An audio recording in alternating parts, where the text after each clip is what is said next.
जय श्री कृष्ण। दूसरा अध्याय भगवान के स्थूल और सूक्ष्म रूपों की धारणा तथा क्रम मुक्ति और सदमुक्ति का वर्णन।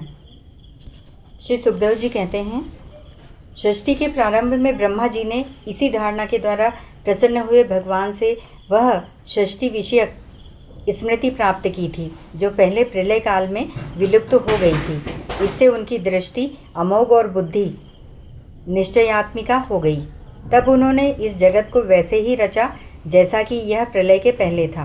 वेदों की वर्णन शैली ही इस प्रकार की है कि लोगों की बुद्धि स्वर्ग आदि निरर्थक नामों के फेर में फंस जाती है।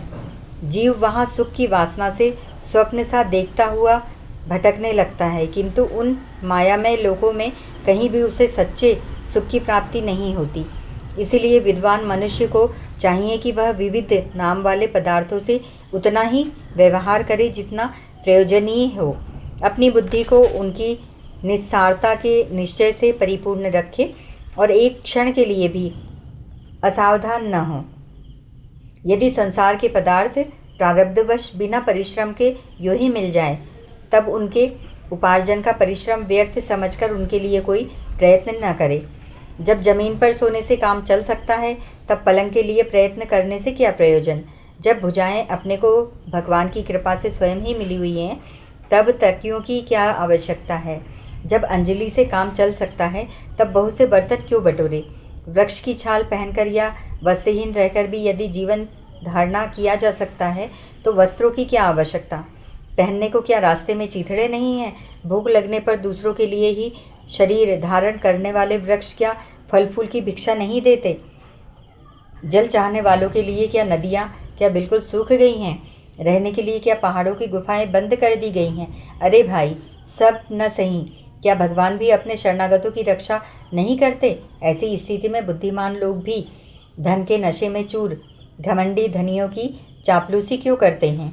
इस प्रकार विरक्त हो जाने पर अपने हृदय में नित्य विराजमान स्वतः सिद्ध आत्मस्वरूप परम प्रियतम परम सत्य जो अनंत भगवान हैं, बड़े प्रेम और आनंद से दृढ़ निश्चय करके उन्हीं का भजन करें, क्योंकि उनके भजन से जन्म मृत्यु के चक्कर में डालने वाले अज्ञान का नाश हो जाता है।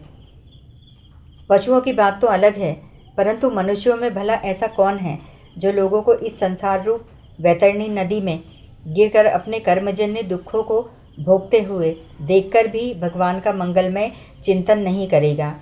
इन असत विषय भोगों में ही अपने चित्त को भटकने देगा। कोई कोई साधक अपने शरीर के भीतर हृदयाकाश में विराजमान भगवान के प्रादेश मात्र स्वरूप की धारणा करते हैं। वे ऐसा ध्यान करते हैं कि भगवान की चार भुजाओं में शंख चक्र गदा और पद्म हैं। उनके मुख पर प्रसन्नता झलक रही है। कमल के समान विशाल और कोमल नेत्र हैं।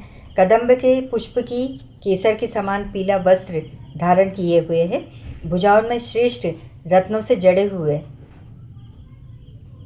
सोने के बाजूबंद शोभायमान हैं। सिर पर बड़ा ही सुंदर मुकुट और कानों में कुंडल हैं, जिनमें जड़े हुए बहुमूल्य रत्न जगमगा रहे हैं। उनके चरण कमल योगेश्वर के खिले हुए हृदय की कर्णिका पर विराजमान हैं। उनके हृदय श्री वत्स का चिन्ह एक सुनहरी रेखा है। गले में कौस्तुभमणि लटक रही है। वक्ष स्थल कभी न कुमलाने वाली वनमाला से घिरा हुआ है।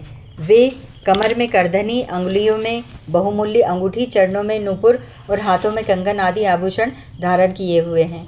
उनके बालों की लटें बहुत चिकनी, निर्मल, घुंघराली और नीली हैं। उनका मुख कमल मंद मंद मुस्कान से खिल रहा है।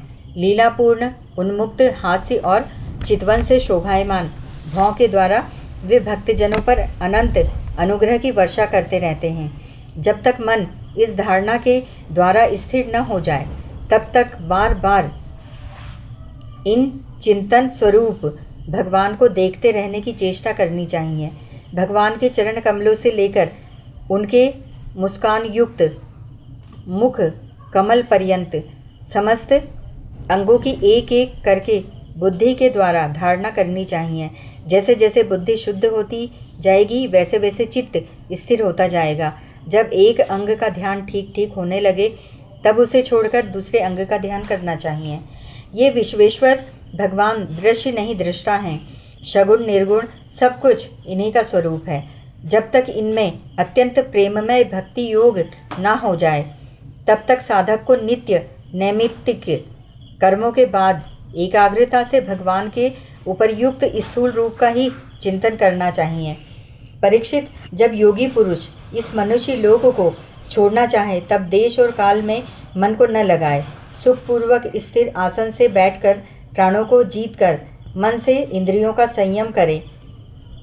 तदंतर अपनी निर्मल बुद्धि से मन को नियमित करके मन के साथ बुद्धि को क्षेत्रज्ञ में और क्षेत्रज्ञ को अंतरात्मा में लीन कर दे। फिर अंतरात्मा को परमात्मा में लीन करके धीर पुरुष उस परम शांतिमय अवस्था में स्थित हो जाए। फिर उसके लिए कोई कर्तव्य शेष नहीं रहता।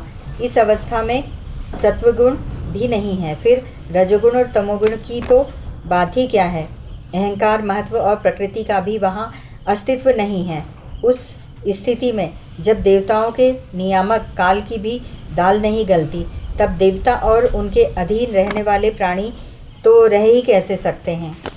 योगी लोग यह नहीं इस प्रकार परमात्मा से भिन्न पदार्थों का त्याग करना चाहते हैं और शरीर तथा उसके संबंधी पदार्थों में आत्मबुद्धि का त्याग करके हृदय के द्वारा पद पद पर भगवान के जिस परम पूज्य स्वरूप का आलिंगन करते हुए अनन्य प्रेम से परिपूर्ण रहते हैं, वही भगवान विष्णु का परम पद है।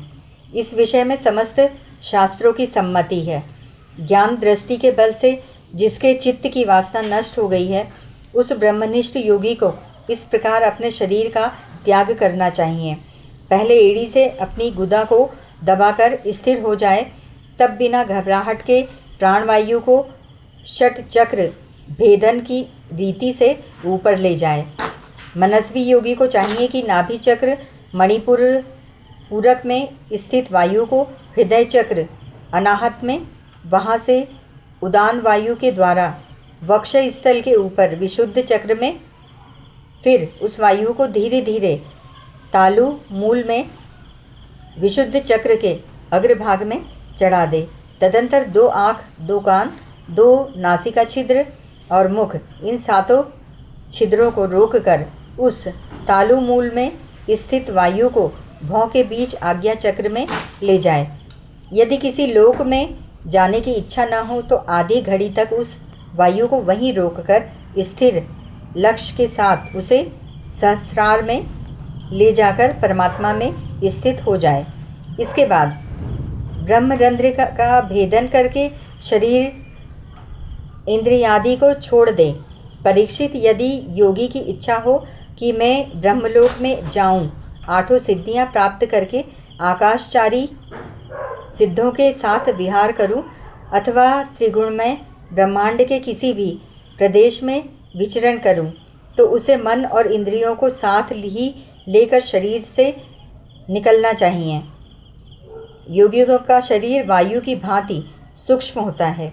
उपासना, तपस्या, योग और ज्ञान का सेवन करने वाले योगियों को त्रिलोकी के बाहर और भीतर सर्वत्र स्वच्छंद रूप से विचरण करने का अधिकार होता है। केवल कर्मों के द्वारा इस प्रकार बेरोक टोक विचरना नहीं हो सकता। परीक्षित, योगी ज्योतिर्मय मार्ग सुषुम्ना के द्वारा जब ब्रह्मलोक के लिए प्रस्थान करता है, तब पहले वह आकाश मार्ग से अग्निलोक में जाता है। वहाँ उसके बचे कुचे मल भी जल जाते हैं। इसके बाद वह वहाँ से ऊपर भगवान श्री हरि के शिशुमार नामक ज्योतिर्मय चक्र पर पहुँचता है। भगवान विष्णु का यह शिशुमार चक्र विश्व ब्रह्मांड के भ्रमण का केंद्र है। उसका अतिक्रमण करके अत्यंत सूक्ष्म एवं निर्मल शरीर से वह अकेला ही महलोक में जाता है। वह लोक ब्रह्मवेत्ताओं के द्वारा भी वंदित है और उसमें कल्प पर्यंत जीवित रहने वाले देवता विहार करते रहते हैं। फिर जब प्रलय का समय आता है, तब नीचे के लोगों को शेष के मुख से निकली हुई आग के द्वारा भस्म होते देख वह ब्रह्मलोक में चला जाता है। जिस ब्रह्मलोक में बड़े बड़े सिद्धेश्वर विमानों पर निवास करते हैं, उस ब्रह्मलोक की आयु ब्रह्मा की आयु के समान ही दो परार्ध की है। वहाँ न शोक है, न दुख, न बुढ़ापा है, न मृत्यु। फिर वहाँ किसी प्रकार का उद्वेग या भय तो हो ही कैसे सकता है। वहाँ यदि दुख है तो केवल एक बात का, वह यही कि इस परम पद को न जानने वाले लोगों के जन्म मृत्यु में अत्यंत घोर संकटों को देखकर दयावश वहाँ के लोगों के मन में बड़ी व्यथा होती है। सत्यलोक में पहुँचने के पश्चात वह योगी निर्भय होकर अपने सूक्ष्म शरीर को पृथ्वी से मिला देता है और फिर उतावली न करते हुए 7 आवरणों का भेदन करता है। पृथ्वी रूप से जल को और जल रूप से अग्निमय आवरणों को प्राप्त होकर वह ज्योति रूप से वायु रूप आवरण में आ जाता है और वहाँ से समय पर ब्रह्म की अनंतता का बोध कराने वाले आकाश रूप आवरण को प्राप्त करता है। इस प्रकार स्थूल आवरणों को पार करते समय उसकी इंद्रियां भी अपने सूक्ष्म अधिष्ठान में लीन होती जाती हैं। घ्राणेन्द्रिय गंध तन्मात्रा में रसना, रस तन्मात्रा में नेत्र, रूप तन्मात्रा में त्वचा, स्पर्श तन्मात्रा में श्रोत, शब्द तन्मात्रा में और कर्मेंद्रियां अपनी अपनी क्रिया शक्ति में मिलकर अपने अपने सूक्ष्म स्वरूप को प्राप्त हो जाती हैं। इस प्रकार योगी पंचभूतों के स्थूल सूक्ष्म आवरणों को पार करके अहंकार में प्रवेश करता है। वहाँ सूक्ष्म भूतों को तामस, अहंकार में इंद्रियों को राजस, अहंकार में तथा मन और इंद्रियों के अधिष्ठाता देवताओं को सात्विक अहंकार में लीन कर देता है। इसके बाद अहंकार के सहित लय रूप गति के द्वारा महत्व में प्रवेश करके अंत में समस्त गुणों के लय स्थान प्रकृति रूप आवरण में जा मिलता है। परीक्षित, महाप्रलय के समय प्रकृति रूप आवरण का भी लय हो जाने पर वह योगी स्वयं आनंद स्वरूप होकर अपने उस निरावरण रूप से आनंद स्वरूप शांत परमात्मा को प्राप्त हो जाता है, जिसे इस भगवन्मयी गति की प्राप्ति हो जाती है। उसे फिर इस संसार में नहीं आना पड़ता। इसीलिए परीक्षित, तुमने जो पूछा था उसके उत्तर में मैंने वेदोक्त द्विविध सनातन मार्ग, सदोमुक्ति और क्रम मुक्ति का तुमसे वर्णन किया। पहले ब्रह्मा जी ने भगवान वसुदेव की आराधना करके उनसे जब प्रश्न किया था, तब उन्होंने उत्तर में इन्हीं दोनों मार्गों की बात ब्रह्मा जी से कही थी। संसार चक्र में पड़े हुए मनुष्य के लिए जिस साधन के द्वारा उसे भगवान श्री कृष्ण की अनन्य प्रेममयी भक्ति प्राप्त हो जाए, उसके अतिरिक्त और कोई भी कल्याणकारी मार्ग नहीं है। भगवान ब्रह्मा ने एकाग्र चित्त से सारे वेदों का 3 बार अनुशीलन करके अपनी बुद्धि से यही निश्चय किया कि जिससे सर्वात्मा भगवान श्री कृष्ण के प्रति अनन्य प्रेम प्राप्त हो, वही सर्वश्रेष्ठ धर्म है। समस्त चर अचर प्राणियों में उनके आत्मा रूप से भगवान श्री कृष्ण ही लक्षित होते हैं, क्योंकि ये बुद्धि आदि दृश्य पदार्थ उनका अनुमान कराने वाले लक्षण हैं। वे इन सब के साक्षी एकमात्र दृष्टा हैं। परीक्षित, इसीलिए मनुष्यों को चाहिए कि सब समय और सभी स्थितियों में अपनी संपूर्ण शक्ति से भगवान श्री हरि का ही श्रवण, कीर्तन और स्मरण करे। राजन, संत पुरुष आत्मस्वरूप भगवान की कथा का मधुर अमृत बांटते ही रहते हैं। जो अपने कान के दोनों में भर भर कर उनका पान करते हैं, उनके हृदय से विषयों का विषैला प्रभाव जाता रहता है, वह शुद्ध हो जाता है और वे भगवान श्री कृष्ण के चरण कमलों की सन्निधि प्राप्त कर लेते हैं। हरि ओम तत्सत।